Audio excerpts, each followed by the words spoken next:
Spirit has me in a really serious place today and kind of over the previous 24 hours. So if you're feeling like maybe it's time to get a little bit more serious, I want to share with you some of the things that have been coming up related to the Aquarius eclipse that we have in February and some other time points. I think part of this also is influenced by the fact that Saturn just turned around and is going to be done in Pisces with this transit right before that eclipse in Aquarius in February, which is kind of crazy. Saturn enters Aries, not Aquarius, Aries on February 14th. And then that eclipse is the 17th. Yeah, it's a new moon solar eclipse in Aquarius. Now, the seriousness, I kid you not, there was readings that I did, probably, it was like within the previous week. Every single reading, the entire night, because I did them on live stream, every single one said it was time to grow up. And last night, Spirit brought in this very hard-learned, serious, mature, you need to get it together energy. It wasn't anything like fearful. That's not how it felt. Just like, look at the world.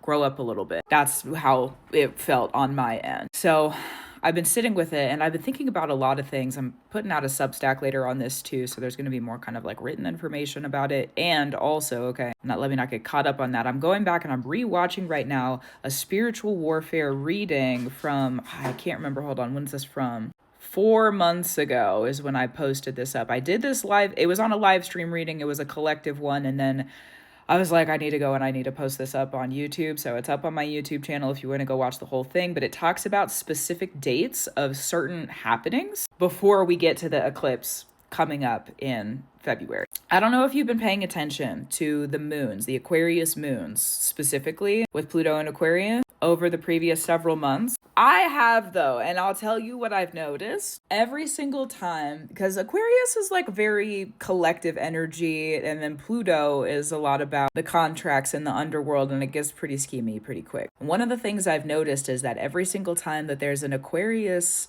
energy moon, and this is for me, so if you're feeling something different, also very relevant, you're like, not to disregard, two things can be true at the same time, right? Every single Aquarius moon, let me get to the point, has felt dangerous. Every single one. I can feel this energy in the air of like volatility. It's almost like a pot is about to boil over, and it's been quiet. It's been like this whisper. It's been back here, but it's still been there. And with the Aquarius eclipse that we have coming up, Saturn's going to be in Aries.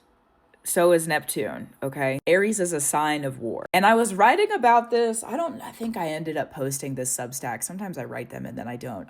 I get halfway done and I end up not finishing it. I'm trying to get better about that. But I was writing about this the other night. Let me get to the point again. I was writing about this the other night about how we're about to enter into a lot more spiritual warfare than we are used to. And this is, again, not to scare anybody. This is just the reality of what the transits are doing. I know I have kind of a younger audience on TikTok sometimes. I have older audiences on other platforms, but TikTok, y'all are some babies sometimes, and there's nothing wrong with that. The seriousness that Spirit can show us sometimes is more serious than we can comprehend right now. And it can always get more serious. Seasoned practitioners, you know.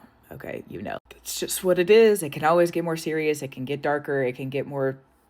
She can get stronger quicker. It can get darker after it gets darker again. Like, that's just how things are in the spirit sometimes. And for good reason, okay? That exists in the world for a reason. They're so good, okay? Not that it's pleasant to experience that kind of stuff, but it needs to exist. So I'm not gonna sit here and demonize it, you know what I mean? Anyways, back to my point of things, to spiritual warfare. Saturn is moving into Aries. Saturn has to do with order. It has to do with structure. And I will tell you, as someone who has their Saturn in Aries, is Saturn ruled, has a Scorpio stellium that is also Saturn ruled partially. Okay, it's like half Saturn ruled. That kind of warfare is the kind of warfare that you don't know about until it is too late. You can prepare as much as you want to. You can study as much as you want to. Saturn in Aries is going to ask you to stand up in situations and take action, regardless of the consequence. There's always a consequence, Saturn in Aries. Always a consequence. You got to know how to navigate. Sometimes you don't have time to debate the fate. Sometimes we have time just to look at ourselves, and thank you, Odin, for that wisdom, because that's where that comes from.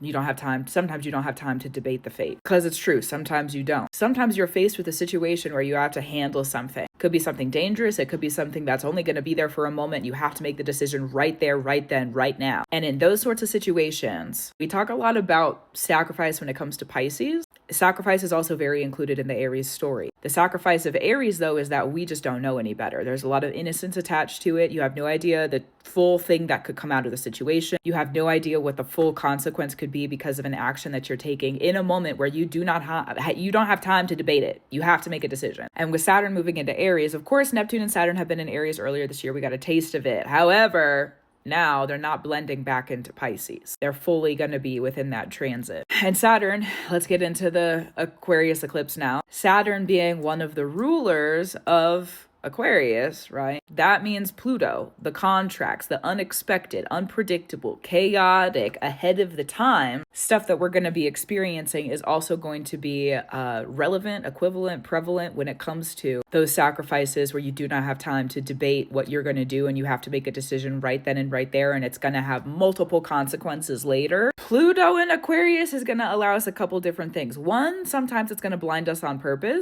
I feel relevant to that. I will chuckle about it a little bit. I don't like being blind. I see a lot. You know what I mean? Grateful I don't see everything, but sometimes I would want to see a little bit more about some things, but I'm also grateful that I'm blind to anyways. So sometimes we're going to be blind to stuff. The other thing to pay attention to, and thank you, Spirit, for not making me see everything that I don't need to see. That's also true. The gravity of it. You know what I mean? I'm grateful that I know what I know. I'm grateful I don't know too much. Okay. Because wisdom is a responsibility and I hold a lot already. I hold enough. Okay. But going back to the other portion of Pluto and Aquarius is also going to allow you to interact with the prophetic predictions that could get you set up into situations where now you don't have time to debate and you have to make a decision. So it's gonna, and we also have to remember Aries is mental stuff too. People who are really in tune mentally, you know yourself really well mentally, you know your emotions and how they interact with your mind. You meditate, possibly, you sit around, you think about stuff. People who have active brain power, okay? And you're a practitioner going into Saturn and Aries, going into this eclipse that's coming up at Aquarius, you're gonna have probably some premonition stuff that's happening. If you're seeing this before the full moon, that's happening December 4th, December 3rd, December 4th. Definitely pay attention. That full moon is gonna be in Gemini, ruled by a Mercury in Scorpio.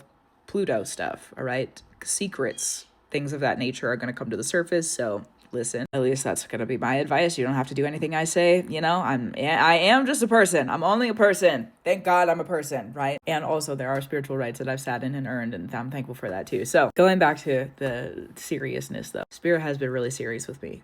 Kind of more increasingly get more serious over the previous several months. And today I'm feeling very cutthroat a little bit. I also have this feeling that I need to get prepared before we get into the Aquarius eclipse. Again, this is not to scare anybody. Preparation can look like the stuff that you know you need to go do. What is that? Like for me, I know that there's certain things that I know I need to go do. I just moved. I've got to get paperwork stuff moved over, which I already have a lot of it done, but like there's certain things I have to get done there. We don't need to get into my personal life, but there are steps I need to take to make sure that me in the future come February is set up for anything chaotic that might occur. So just take it into consideration. Okay, that spiritual warfare reading is up on YouTube. I'm rewatching it right now. I'm making notes, and then I'm going to post up a Substack about what I've been talking about right now later on. So if you want to go check out that as well. I don't know if anybody else is feeling this. I have been though. So I figured I would share because it has been for like 24 hours. Spirit has been serious. You need to wake up, grow up, kid. Grow up, kid. See how much you've grown? Okay, now step into it. So gratitude, reverence, and love to you. Hopefully this lands with people who are going to be able to receive it in the highest elevation, because this is not me trying to put a dagger at you. You know what I mean? This is just how I've been feeling, and I don't feel that stuff for no reason. So get ready if you feel like you need it, because I feel like I need it. So again, gratitude, reverence, and love to you. Keep up the brew you do. Clearly, I will too. I'm feeling this. I'm not going to put the brew down, probably. I'm going to sleep and rest, but there's always room to brew. Okay. I'll talk to you soon also. That is true.